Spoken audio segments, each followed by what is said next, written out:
We are back and ready to go with more Hearthstone. We have Pathra versus BloodTrail coming right up for match number 2 on this Sunday of Grandmasters. And it's going to be Hunter versus Warrior. We're having a show of Warrior matchups today.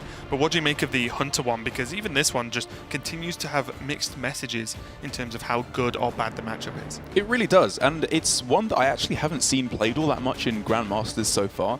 But like you said, the prevailing opinion amongst the players who bring Hunter at least is it's pretty good against the Warrior. You obviously have the shuffle that Dire Frenzy affords you, the value that you can get in the late game with Zul'jin playing it again, and also just a decent amount of aggression early on to try and go for the more small-key game plan. Yeah, let's take a look at the deck list now, and we can break down what's available for Mr. BloodTrail. There is the one Spellbreaker in there, and I believe this is very, very close to Rivis's list, outside of course, the Geppetto missing and the Barista. But the difference is just more consistent draws, right? There's the one Spellbreaker, but there's double Brawl, there's the Eternium Rover, so more one-drops available to him, of course, with the Town Crier as well. And there's, you know, the real crucial cards are still there. Like, in my opinion, the most important card in this matchup is Blastmaster Boom, contrary to Dr. Boom Mad Genius, which I would argue is the most important card in a lot of the other matchups. Because I think against Hunter, they are really going to struggle. Like, they don't have that much heal in the deck. It's one of the classic weaknesses of Hunter. The best they have is Dire Frenzy with Vicious Scalehide, which they don't have to hit against the Warrior, but it's by far the best target, I would argue. As we can see here, the double Vicious Scalehide list for Pathra definitely makes this a little bit more amenable in terms of not dying to the early damage. But Blastmaster Boom, as I was saying, in general, if it's played on turn 7 for the full bomb value, or even just for 4 sets of bombs, I think it's very, very powerful and will likely lead to a win. Yeah, I think the hardest part for this matchup, at least for Pathra on the Hunter, is going to be, or the most important thing is being able to pivot well, because you hit the nail on the head with the Hunter's got potentially tons of late game going Dire Frenzy into Zul'jin for more Dire Frenzies, means they can almost go forever, especially if those targets with the Dire Frenzy are very good. Yeah. They also have openings that can be aggressive. The problem is often if you go too much into an aggressive opening, you do not have the resources, time, and space to create a very strong late game. But if you commit to a late game plan by not holding some minions, not just playing Scalehides out on curve to do some extra damage, if you just go straight for the late game or like instantly, well, Warrior can just run you over. Yes. So I think it's very difficult. I think Hunter's favored as long as the game plan goes reasonably well and you can make that call at the right time. That might sound really silly. No, I see what you mean. You have to get that timing of the strategy very, very correct, and there's not that many decks right now or many matchups that have that very different of there's full aggressive over here and then extreme late game. The deck can do both. If you mistime it, you probably lose. Big time. And it's something that's changed a lot over the course of Grandmasters. I think specifically with relation to Archivist Elysiana and the nerf that hit, bringing it from 8 to 9 mana. Because I remember right back at the start of Grandmasters, I believe week 1, Ball Control and Orange both brought mid-range Hunter, when the vast majority of players were going for the Born Warrior or the Mages back then. And it didn't do great for them. I believe Orange went 1-1 and Ball went 0-2.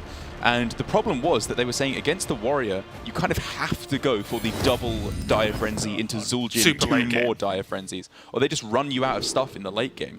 But I think Pathra now will have a lot more liberty, should she choose to take it, to play more aggressively. Obviously, she doesn't want tracking because you still have to worry about fatigue, and playing tracking early on and then Zul'jin playing tracking again, you can start to run out of cards a little bit especially quickly. if Zul'jin Dire Frenzies first. Right, exactly, yeah. Things can go very, very wrong then. But I think generally, she has much more liberty to, like you said, just play her cards. She doesn't have to be too conservative with holding on to, all her options to guarantee the maximum amount of fatigue possibilities. Yeah, Zul'jin in the opening hand is very nice though, because it sounds weird, 10 mana card, opening hand, but in this matchup, you have it. And that changes everything. It changes how you can play. It means you're not going to be getting to that endgame that Warrior can compete very well with in the endgame and going, I just need to draw Zul'jin and can't. Do I have to track for Zul'jin? If I do, then it makes my Zul'jin worse, as you just mentioned. But now just having it is just like, okay, done. Let's focus on the actual game now. You don't need to remind me. I lived through the Knights of the Frozen Throne meta days where holding on to hero cards or hard mulliganing for hero cards, that was the name of the game. Obviously, that's very different now. Now it's just in a couple of classes. Yes. But while we have been focusing on Pathra's hand, for BloodTrail's hand on the other side of the board, it's looking very strong. You've got a reasonable curve early on.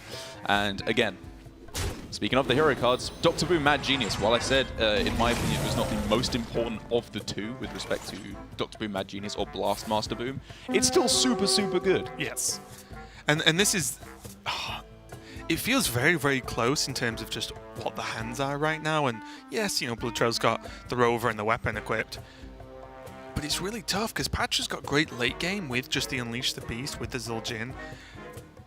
The only weird part now is that Master's Call is so much better post Dire Frenzy, but Pathra doesn't have a Dire Frenzy and has nothing else to do, so I am by no means saying Master's Call now is bad. Yeah, I would never say that. But it just means it's just slightly not as good as it could have been. And if those things start to stack up, it means that Pathra might slip behind because BloodTrail has good early game. It's this matchup, I just feel, is just constantly on knife's edge. It's very, very back and forth, and it's interesting the dynamic that we've been talking about with late game for Hunter, because it's also a consideration for Warrior. I mean, generally I think the Warrior will just be playing more aggressively and going for more of the mid-game tempo style of play to push the Hunter out of the game.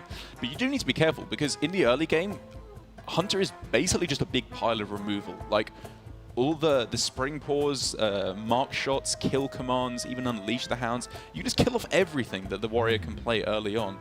And so I think while BloodTrail is still correct to play out his cards aggressively, you do need to consider about stuff like holding onto your Omega Devastators to get Battlecry value later on, being a little bit more withholding with your mechs to get rush with them with Dr. Boom as well. Yeah, I guess Boom does change that. I think I'm more of the school of thought where I would like to out-tempo and kill the Hunter very quickly. So I could see myself playing an Omega Devastator on curve, especially with a follow, as a follow-up to a Goblin. But I do see your point, especially with Boom in hand, you know there's really good value coming with Rush later on. Because Hunter is a very board-focused deck. Yeah. Pathra very clearly tried to decide whether she should go for Hyena triple Springpaw or not. It's hard though, right?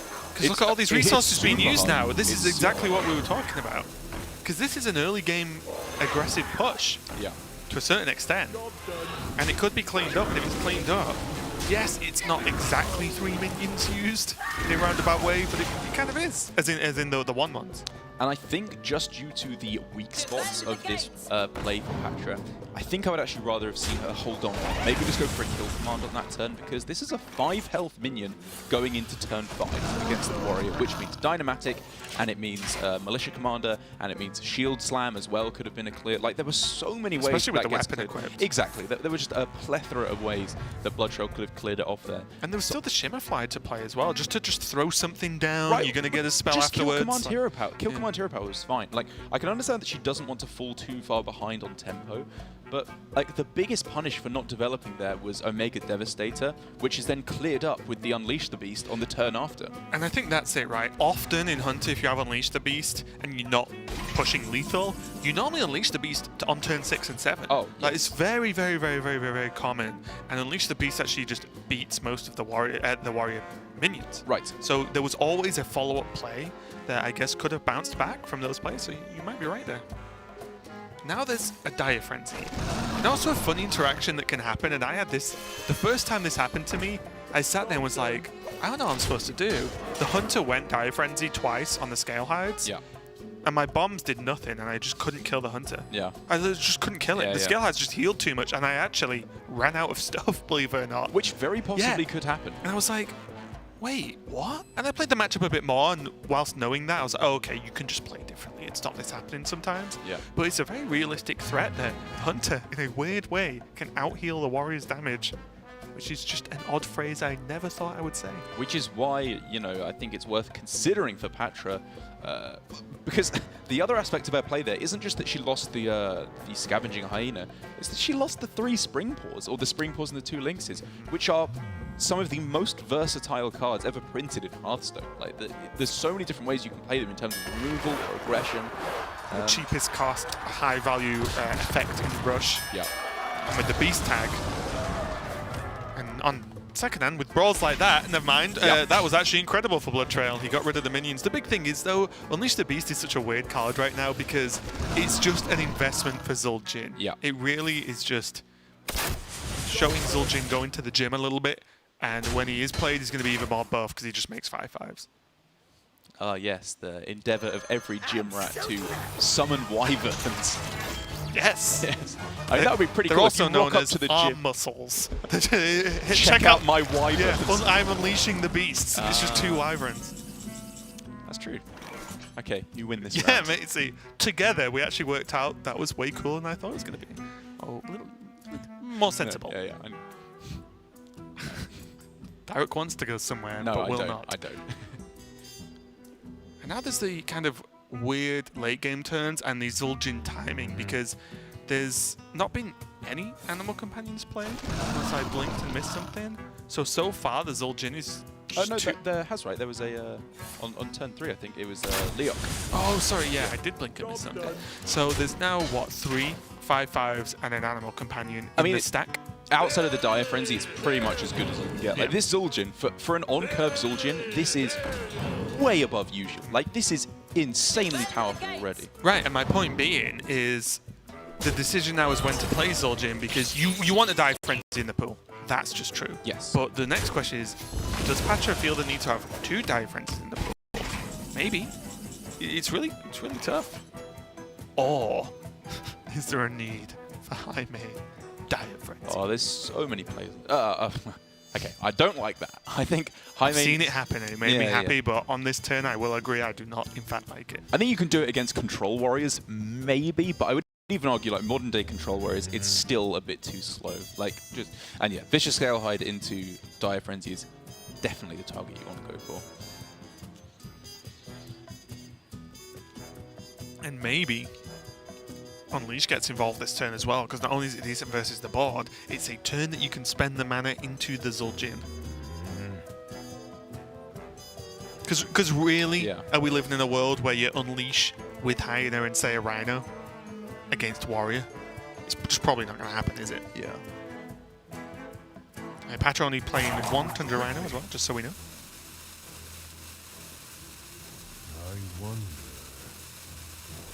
And also there's the weird thing of if she wants to draw Dire Frenzy number 2, playing the first one is actually going to make it less likely to draw the second one. So there's a lot to mess about with in this matchup. There really is. And this play from Pathra, I'm very glad that we didn't see the Dire Frenzy there. I was kind of afraid that's what she was leading towards, but I'm not sure if this is the play I would necessarily have gone for, but it gets really complicated actually when you start introducing Unleash the Hounds into Zul'jin, because she actually really doesn't want to play Unleash the Hounds before Zul'jin, because she has 5 board spaces that she wants to occupy with the 4 Unleash the Beasts and the Animal Companion as well. So her ability to clear the board that turn was somewhat limited, and maybe because she wants to get the heal off of Vicious Scalehide plus Dire Frenzy when she plays it, maybe this was just the best route to go for board control. Even backwards though, is Dire Frenzy on a Hound that bad post Zul'jin? As in if Zul'jin casts it? Well, it's more just that you potentially lose out on a lot of bigger minions, right? Right, because if your opponent's got a wide board, how many Hounds do you think Zul'jin's going to summon? Is it, you know, another question, and it could be 7. Like, look at this board state, but also it could be 1 or 2. So it's what I'm getting at is it's very difficult, this game. Yes. Also, credit to BloodTrail here. Excellent explosive shot positioning. And usually when I talk about positioning from generated cards, I'm memeing. This was just very strong positioning from BloodTrail. It's actually very solid. It's bad crushing walls positioning. Ah, I knew you were going to say that. That does not exist anymore though in Standard. So now the Dire Frenzy's gone down on the Scalehide, which means there's a few beefy Scalehides in the deck, and yet again, I will keep talking about it, but if Zul'jin gets played next turn, there is a Master's Call, which means it's quite likely to draw Scalehide, especially with the 1 high main out of the pool, it's 1 less beast to choose from.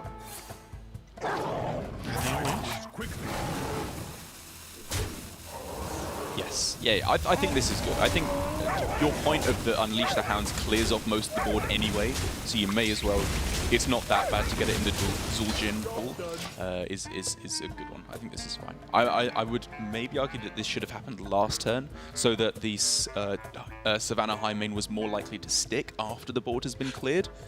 That's what I was talking about with the mana as well. It was two mana with 4 mana total spent on a hero power. Yeah. When it could have just used, I'll just use the mana now to get. It's a decent unleash. It protects the high main, and it's in the pool for Zul'jin. Yeah, and it's a turn you were going to float anyway. So I do agree with you on that one.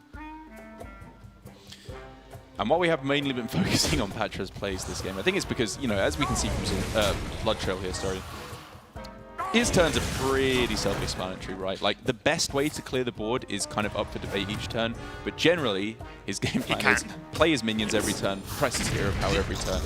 The decision-making on where... Oh! Here we go. Okay.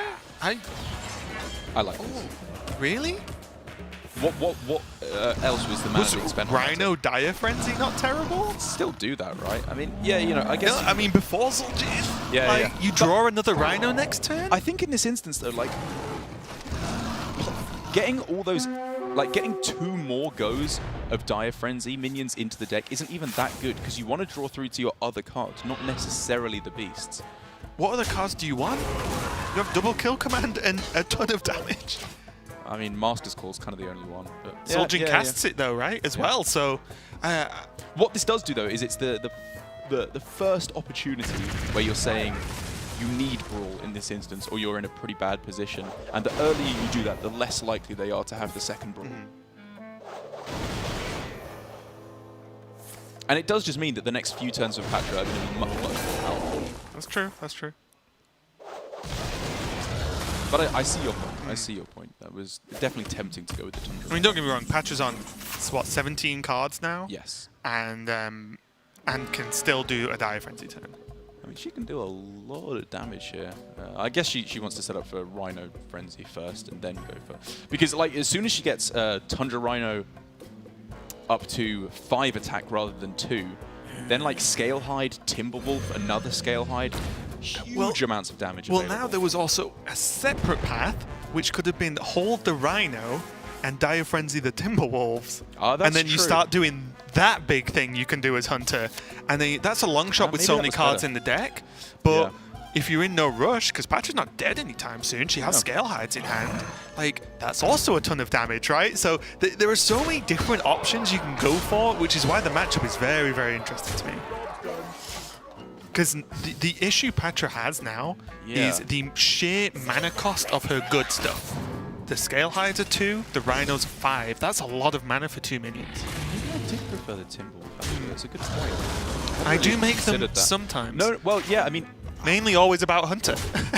I think, well, the interesting dynamic then, right, is if you're drawing cards one at a time, Tundra Rhino is a much better draw when buffed up than Timberwolf is. Correct. There's already been one Master's Call played, so unless Pathra finds exactly the second Master's Call, maybe her play was better on average, even though the potential ceiling for how good buffing Timberwolf could have been was much higher. Yep. But then you get onto the next phase of Patra's got about 20,000 other things she can do while she waits to draw the rest of her deck. Because look at, you've unleashed the beast, you've unleashed the beast again, you've got double kill command, you've got hero powers. I think it's actually possible that Pathra starts to run out of stuff to do. Okay. Like, her hand is...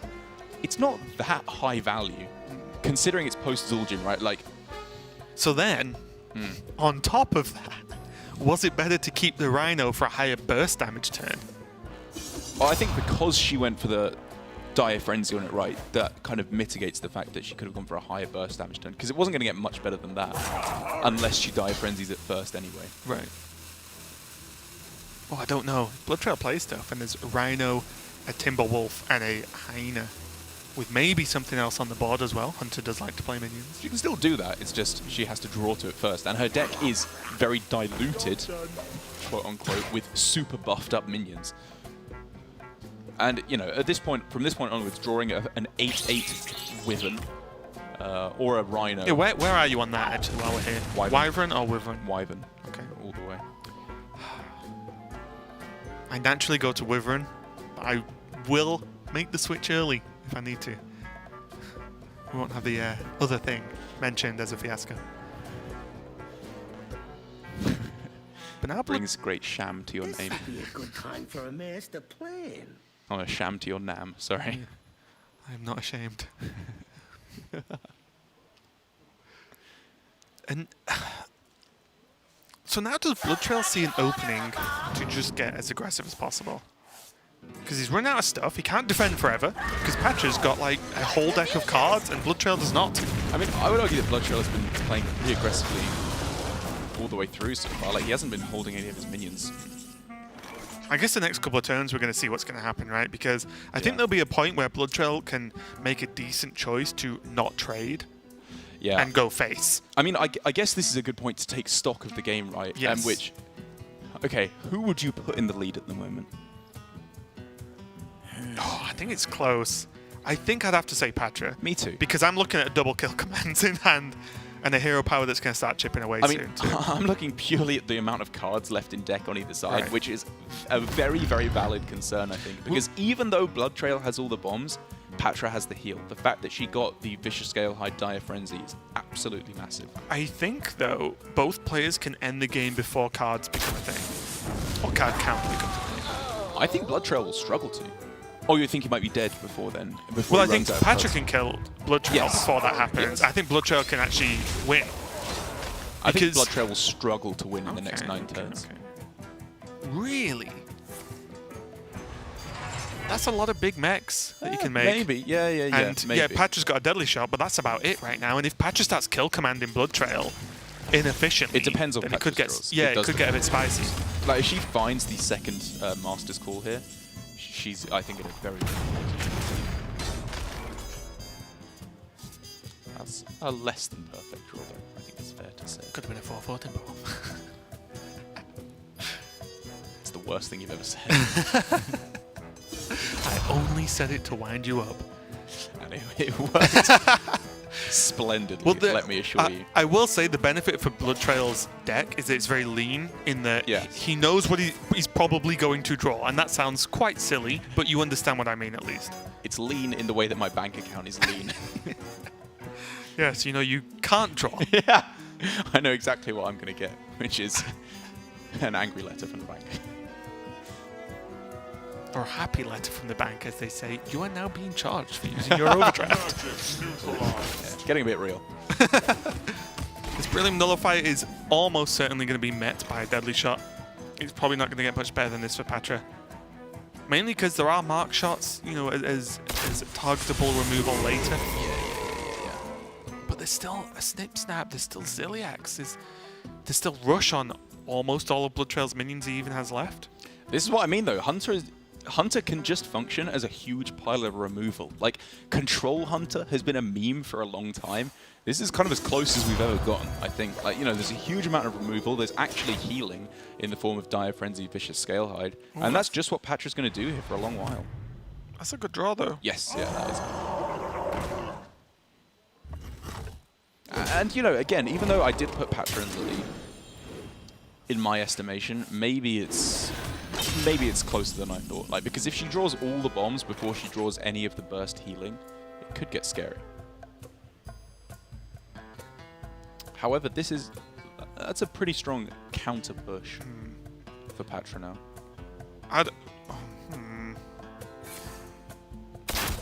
I think very soon Pathra is going to have to reassess a hand and say, wow, that's a lot of damage.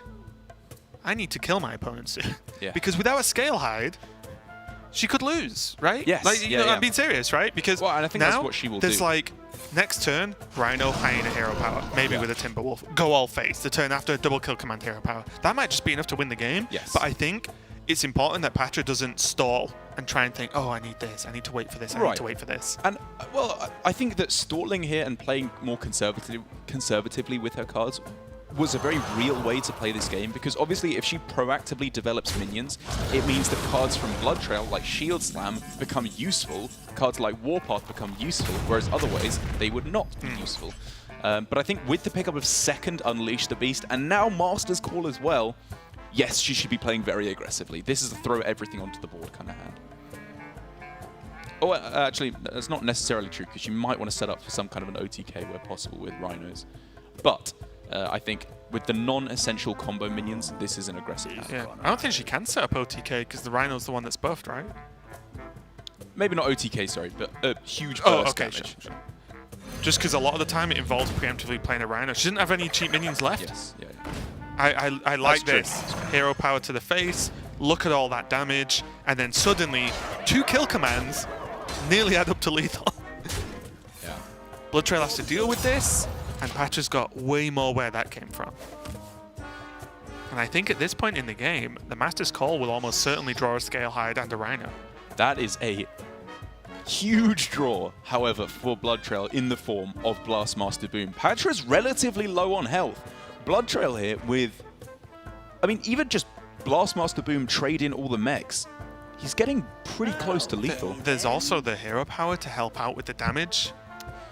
Yes. You know, to make up the damage on a minion, for example, to make it... Are there even 3 bombs in Pathra's One, deck? 2... I will honestly tell you I don't know. Yeah. I think there's at least 1.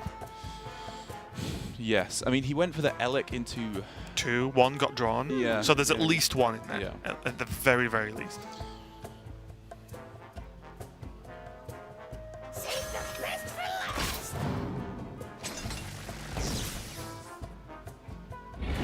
One of those weird order lull things that doesn't actually end up mattering at all. Unless BloodTrail makes some weird...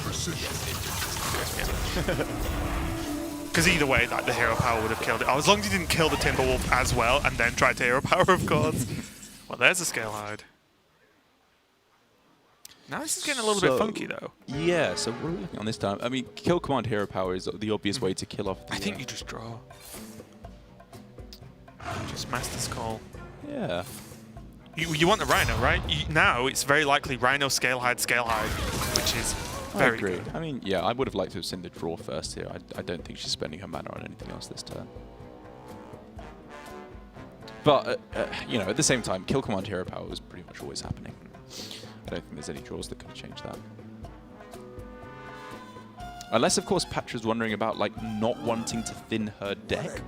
Because she obviously can't draw bombs off of Master's Call, but she means she is more likely to draw bombs. But I think that's the wrong conclusion to come to, though, if she were thinking Well, that. when a Master's Call draws a Scalehide and a Rhino, Yes, yeah, right, yeah, well, exactly. you negate the bomb you draw, or the bombs you draw most of the time. Like, if you don't Master's Call, you're going to win so much slower anyway that you basically make up the Look at the difference. Master's Call, right? And I'm pretty sure that was almost guaranteed, if not exactly guaranteed at this point. Yeah. Oh.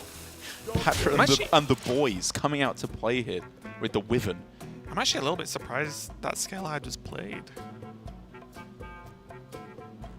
I think it's fine, right? Like, she's seen a bunch of Omega Devastators already, so it's likely to get the healing. Oh yeah, but I just mean Shield Slam, Brawl, and a generated Omega, Boom Bots. You were just saying you want her to play more aggressively, though, right? Proactively play her minions. Right, but next turn, like, yes, there's Rhino Scalehide kill command. But I think at this point, with her hand, if she hits twice, if she hits with those 2 Scalehides next turn, she just wins anyway. Yeah, maybe.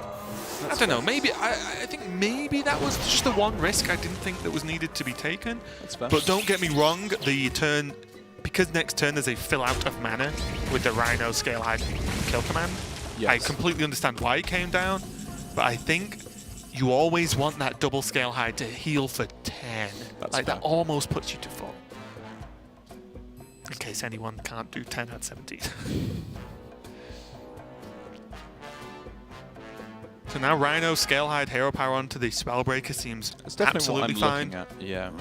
I don't think there's any need to try and be fancy at this point. There's still another Rhino in the deck. It's true. There's still 12 cards, though, right? So finding the other one could be a little ways off, even though some of those are bombs. So there's some consideration, I think, for Unleash the Beast hero power, but maybe that's just too passive. Like, your hand's really powerful. You want to put Just go. threats on board. Yeah, Push yeah. 9.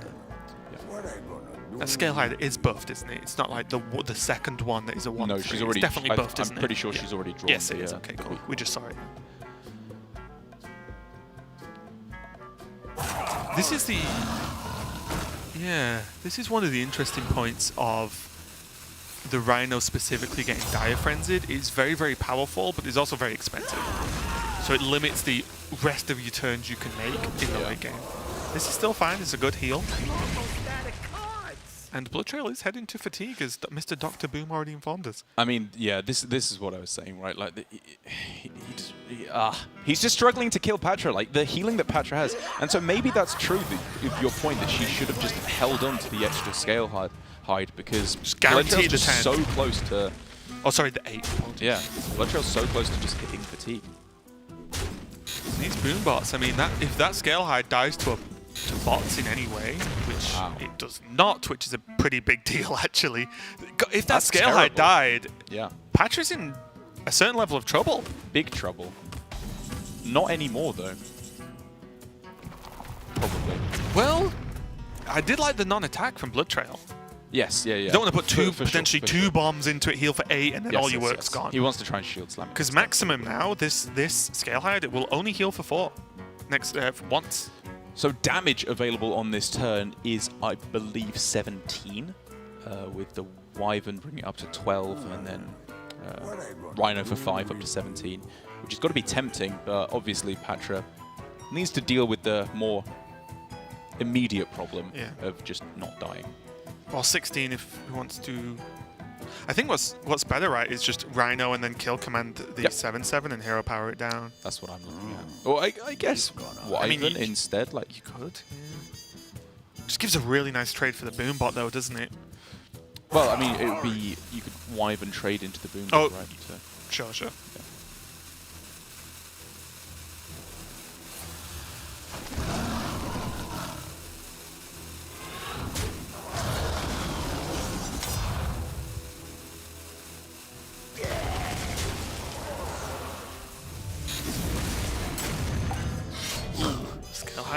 Survives again. Wait, for now. He still might not heal anymore. Oh. Ooh. At least there's a shield slam for it. Or even better now. Yeah. That's lovely. But down to 10 health now. Pathra has 1 scale hide left, I believe. And again, the rallying cry on Twitter that casters should have a deck tracker is felt deeply here. I would love to know how many bombs are left in Patra's deck. But we know with all the booms that were summoned, the boom bots that were summoned, right, it's at least 2 now, because 1 was drawn afterwards, but 3 sets were summoned. So there's at least 2 bombs in her deck, which means she could die at any point onwards from here.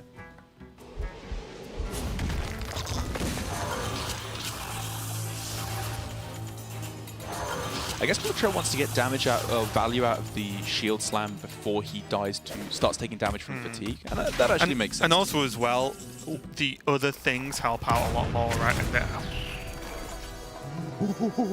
Hold the phone. Oh my goodness. Pathra just lose? Because if BloodTrail rolls a zap, he has the automaton to do 6. Oh my god, you're right.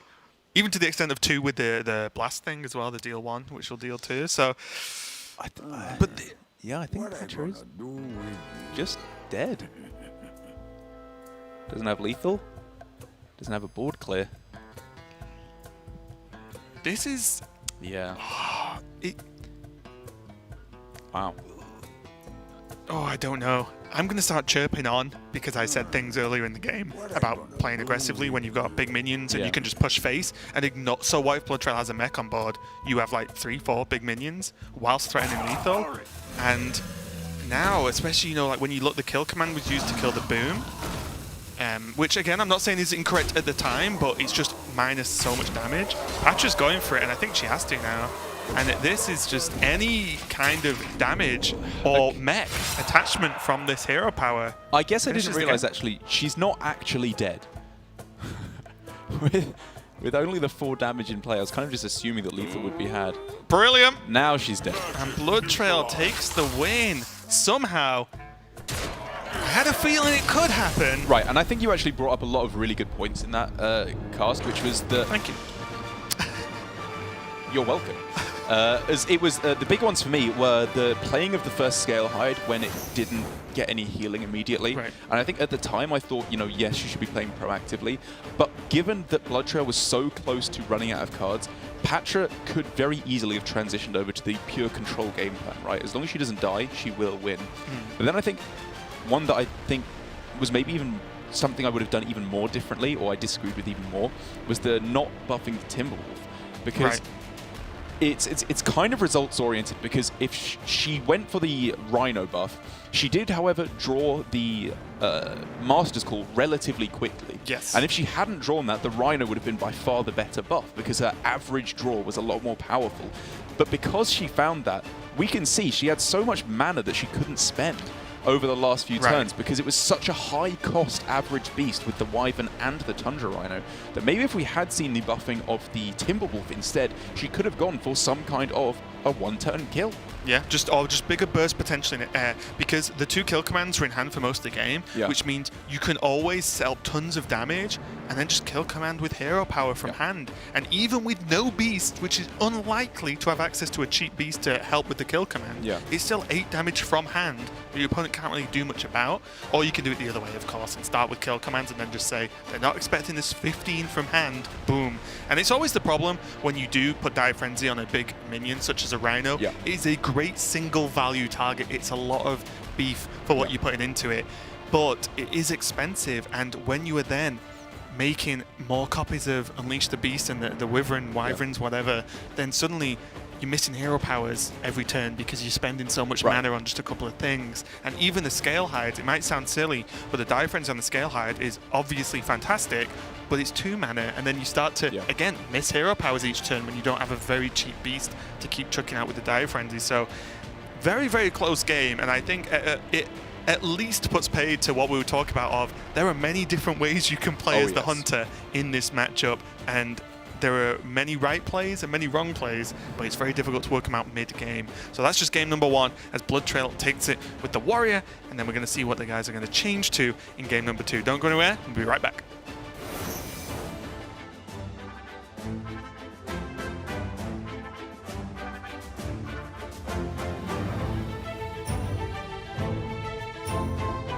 What's up, Hearthstone fans? Welcome back to another episode of The Curve, where we draw the biggest headlines from this past weekend on Curve.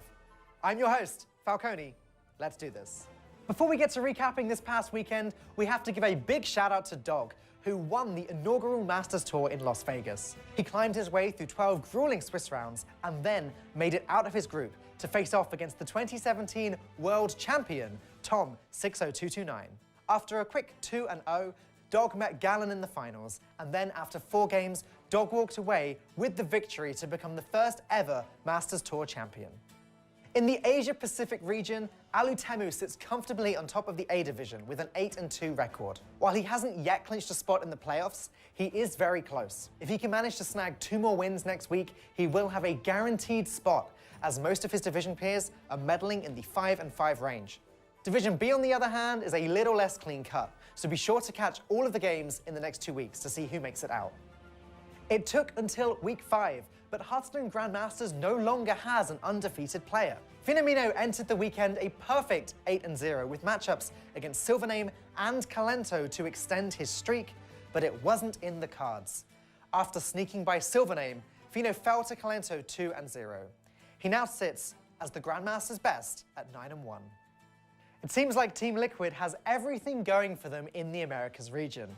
After claiming the trophy in Las Vegas, Dog came back to Grandmasters and claimed 2 more Ws and the #1 spot in his division.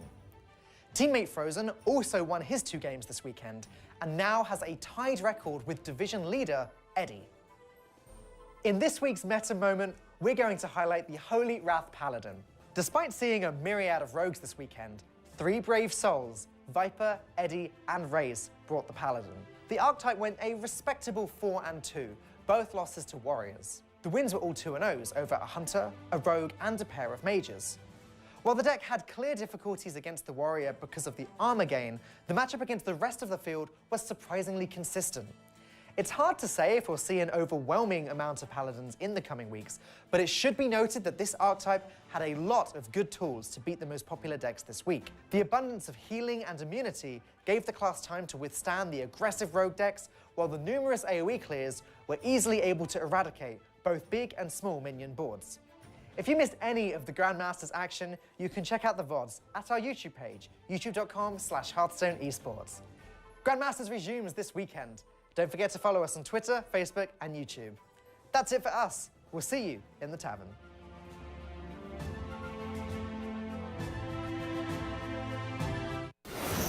Game 2 of Pathra versus BloodTrail is coming right up.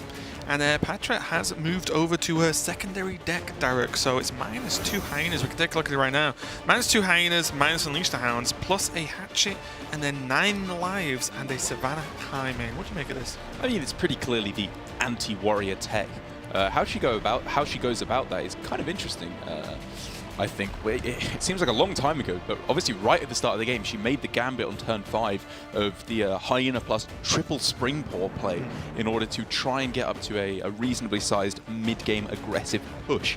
It didn't work out, and I think that's probably a trend that you're going to see a lot against Warrior, where Hyena, you don't really want to buff it with the Dire Frenzy because you have more priority targets like Vicious Scalehide or Timberwolf, and it just dies in the mid-game without getting too much of an aggressive push due to all of Warrior's removal options. So I like getting rid of that. And again, obviously, the 9 lives with Savannah Highmane, that's a lot of value that she can push forward. It is, but is it the right kind of value is my question, because I don't think Warrior struggles to deal with a Highmane as much as it used to back in the day. I think the fact it just has more minions, it's not Control Warrior like it used to be. It didn't have to be like, okay, Shield Slam, but then how do I deal with the Hyenas? It's like, I have minions to do those things now.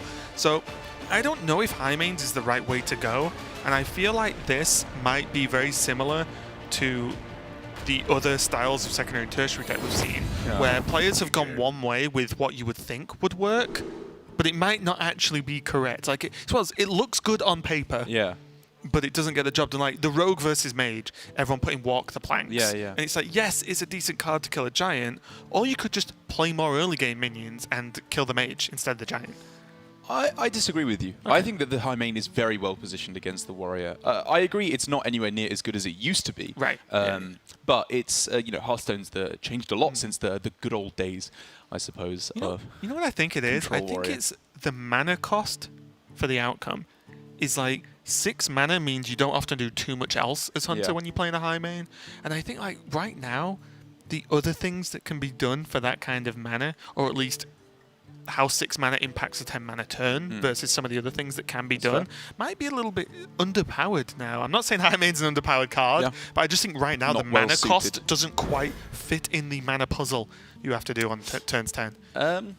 Yeah, I mean, obviously if you're not playing it on curve, it does get a lot weaker, but I think against Warriors specifically, it's that classic kind of...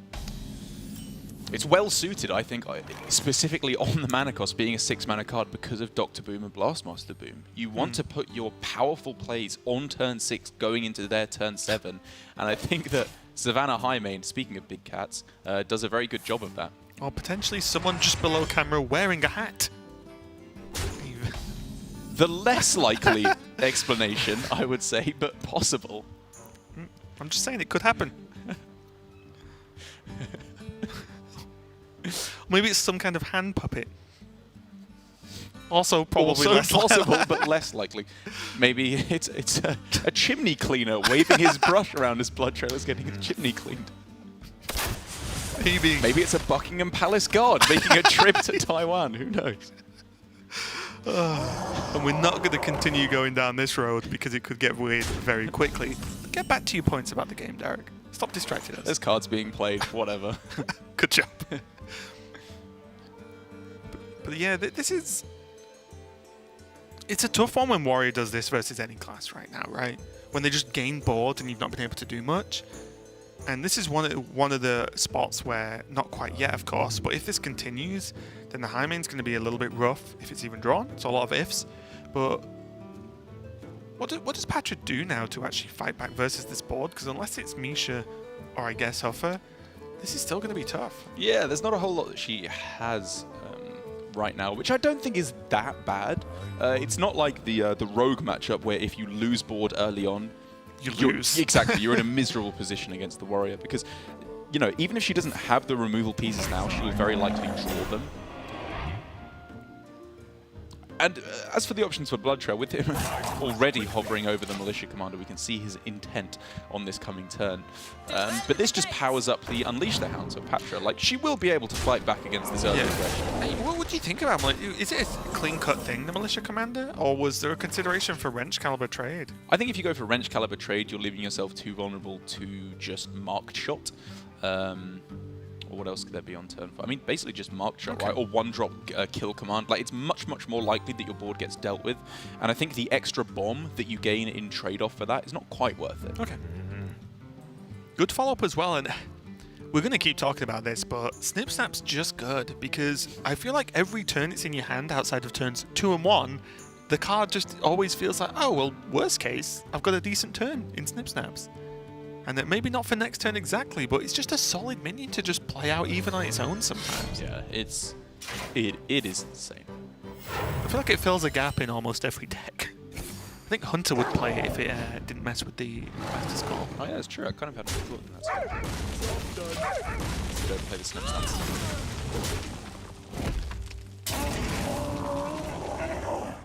It's got a very long-winded, like, death noise. That. Oh, God, shut up! You're dead. We get it, Ellis. All right. Yeah. What a drama queen. Avenge me!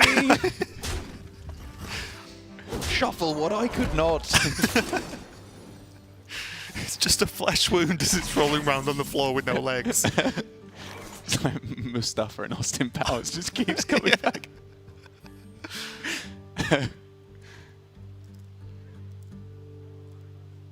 Or the mask. Have you seen the mask? I actually haven't seen the mask. No. You've got to keep naming things that weren't around or were around before you were born, Yeah. and see if you know them or not. Yeah, I'll name things that are around before you were born. Mammoths. Elix. Yeah.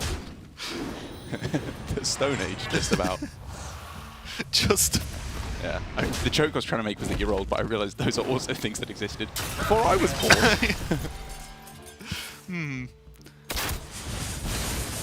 Okay, so BloodTrail not really under too much pressure, and Pathra's had to play out a scale hide, and not the end of the world, but it's one of two already gone. And now the consideration for the Spring Paw is, like, you trust Pathra's trying to just do something and stay competitive on board, because again, Pathra's nearly on half health. Yeah. And BloodTrail's fine. And look at this Snip Snap. It saves the day. It's really, really good. Yeah. It's just my turn wouldn't have looked great without this, but I have it. But the thing is, for Pathra, I think this is turning around quite drastically for her, because unless she dies very soon, which I don't think she will, I think she has a lot of ability to pull back in this game. Like the fact that she's, like, if Snip Snap wasn't here, Savannah Hymen would have been insane to just drop down on curb. It's because of the fact that she was met with such an aggressive early game from BloodTrail that it didn't quite work out here. But I think it's still just the play. Yeah, you need an extremely good reason to not play Hymen on curve, and there often just isn't any. Because there just wasn't much of an alternative anyway. Yeah, it's just fine. At worst, if it makes BloodTrail have to trade some stuff into it to kill it off completely, the Hymen's done a decent job. It's done its 6 mana's worth of job. If Hymen ever gets to, like, attack, then it gets removed. It's done more than 6 mana's worth of job, which is why the card is so powerful. Interesting choice here for BloodTrail, where Spellbreaker was definitely my first inclination on this turn, but it's actually going with the alternate route that I think I like, of just going with the Shield Slam here and taking a couple of value trades instead. Because Patrick can't be return value traded into, even with Unleash, right? Because Unleash will deal with some of this, but there will still be a death rattle post-Unleash unless something comes in beforehand. Unless, of course, he just wants to push this all face. I mean, you know me, Derek. I like to play every match progressively. Maybe that's just good. What's the punish of not pushing face? It's like you take damage. I mean, Dire Frenzy, yeah, you take damage. Your board is removed through other methods, and then you're unable to clear off. But that's not even true, because even if other methods had been employed to deal with BloodTrail's board, the Warpath was still available to clear up anything that Pathra developed in response to this. And also, the only thing you bother about being Dire Frenzy is the Spring Paw. Yeah, the Spring Paw was left up anyway. Yeah, and it was left up anyway, so it doesn't matter, right? Yeah, maybe it was a bit better to push face there. I guess with the Assembly and BloodTrail's hand, it leans itself to playing a bit longer into the late game. He has Assembly, a Silence, a Warpath, and a Brawl. Yeah. So there's not a great way in hand to reinforce the push. But does trading necessarily play that much more for the late game? Like, you save 4 health, but Pathra has to be playing on the defensive anyway. I think, like, if in the game of Chicken, Pathra is going to blink first because she's at so much lower of a health total. Quickly.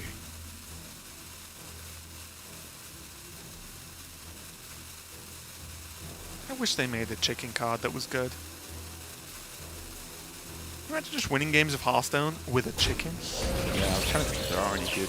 How many chicken cards have they printed over the years? Is it just the 2? I think it's just 2. Yeah. Well, Leroy Jenkins is kind of a chicken card. He says chicken. Okay. Now BloodTrail playing the Omega Devastator, just to have stuff on the board, and he's frankly just beating up Pathra at this point, and there's not a lot she can do about it. Until Zul'jin comes down. I love this Spellbreaker. Wow.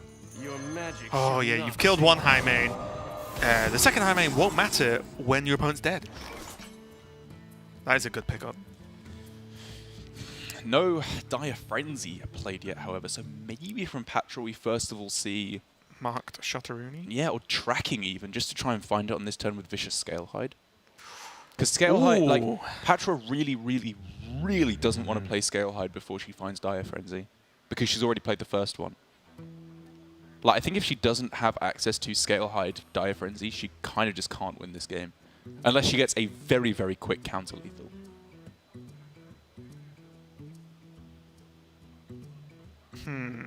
Maybe Mark shot into Master's Call. That helps a little bit with the tracking next turn into Dire Frenzy, because it stings your deck significantly. True. And the Mark shot might unlock something, actually, might unlock a Dire Frenzy. Yeah. So maybe this just opens up the most options and potential for Pathra. The other unsaid thing is that tracking, of course, she doesn't really want it in the pool for Zul'jin necessarily, because she doesn't want to track over some of those key cards. We unfortunately couldn't see what she was choosing between there, but it wasn't Dire Frenzy, I imagine, because that would have been picked. Yeah, I would guess you're correct. Yeah, not the most valuable of trades in the world, but most importantly, it's another thing on the board, and BloodTrail could continue to push face. Yeah, Omega Assembly next turn as well. Any magnetization, assuming that this Omega Devastator is not cleared off, or even the 1/1s, I guess, as well, is just going to be mental. If he even gets there. Okay. I mean, this is still just game almost all the time, right? It has to be tracking into Dire Frenzy. Tracking into Dire Frenzy, and then how much mana's left over Double rapid then? fire? Yeah. I guess so. Yeah, that's the outright. Or maybe Timberwolf Spring Paws better because you heal for one more. Yeah, Pathra can stay alive anyway, right? Yeah. We could see... but again, it's using that Vicious Scalehide, right? That it feels so bad. And if you use the Scalehide now... Oh, although there is Zul'jin next turn, so there is armor gain. There is another. There's one more turn of heal, and maybe that's her best you have shot. to end the game on 10 health, and that's just the way it is. Yeah, I think that's probably correct. And again, she doesn't actually even have to use this Scalehide here to survive. Ooh, she's a bomb away from dying, though. Yes. I think you just Bite the bullet. You just bite the bullet and say Zul'jin's going to be enough. There's decent cards in the pool. There's a Master's Call in the pool. There's the Mark Shot. Oh. Okay. And then there's this play. This is so close to dying now. Oh, brilliant. Nullifier for the second time! Means BloodTrail wins 2-0 over Pathra. And that matchup was just weird. Both games were a little bit nutty in different ways. But it was one of my... Again, we talked about things that have happened, so it's very easy for me to say now. But it's one of the things where you worry about... The one high main was in the prime deck anyway, the primary deck. So the game, you could say, would have played out the same way. But the second a high main is a little bit too slow because Warrior has the very consistent ability to just drop minions on the board early, is you play one slow... It reminds you of playing high main against Rogue. You play one minion, but it's too slow because they're already so far ahead. Yeah, and they can stay ahead. Point It's a little bit different, but it's just one of the issues. I'm not saying that you shouldn't have played high main. It was obviously the play on that turn, but just in general, BloodTrail just managed to play the aggressive style of Bomb Warrior, and you could see just there were points where he could have even been more aggressive, like you mentioned with the Snip Snaps. But that last turn, I think that had to be a play to survive and just play Zul'jin, play the Scalehide, heal for what you can, try and put yourself over 5, and then play to just say, I'm going to play Zul'jin, it's going to Master's Call, it's going to Mark Shot, maybe I draw and collect some cards to get a big Dire Frenzy and push some damage. And I think maybe from Pathra right at the end there, we could have seen more of a recognition of how bad her position was, and maybe seen a tracking earlier specifically to find the Dire Frenzy, because if she doesn't find it, she's losing the game anyway. Or, you know, a realization that she can't wait for Dire Frenzy, so she has to just play out the vicious scale hike without even looking for it. Yeah, I mean, you got to say fatigue doesn't matter if you're dead before you even run out your deck anyway because of tracking. So maybe there was a few lines there that could have been done a little bit differently. I will say, you know, BloodTrail just played very solid. Yet again, I think his warrior play has been some of his better play over GM, and he's just been pretty solid overall. And BloodTrail's had a pretty decent weekend. He has. He's looking a lot stronger now. I believe now up to, again, the 6-6 record, which we have, what was that, Frosty and Rivius, or no, Rivius and, yes, Rivius and Frosty both going to on that last game. It's just so close now, right at the middle for Division A. It's kind of insane, isn't it? Oh no, is this, no, this is Division B. Oh, it's getting even closer at Division B as well. Like, on all sides of Asia Pacific here, as I mess it up multiple times. Yeah, it's getting right down to the crunch for this final week. Especially, with Tyler losing as well. Wait, did Tyler lose to... He lost to Pathra? And who else did he lose to? Because he's played twice, right? He lost to Samuel Sow on the Druid as well. Oh, yeah. So with Tyler losing, it does open up Division B a lot more as well. So there's just a lot of stuff going on. I've got nothing else to say on that one. We'll have to just look at the standings at the end of the day and see how this week is finished. But we've got plenty more Hearthstone coming up before that happens. Don't go anywhere. We're setting up the next match. We'll be right back.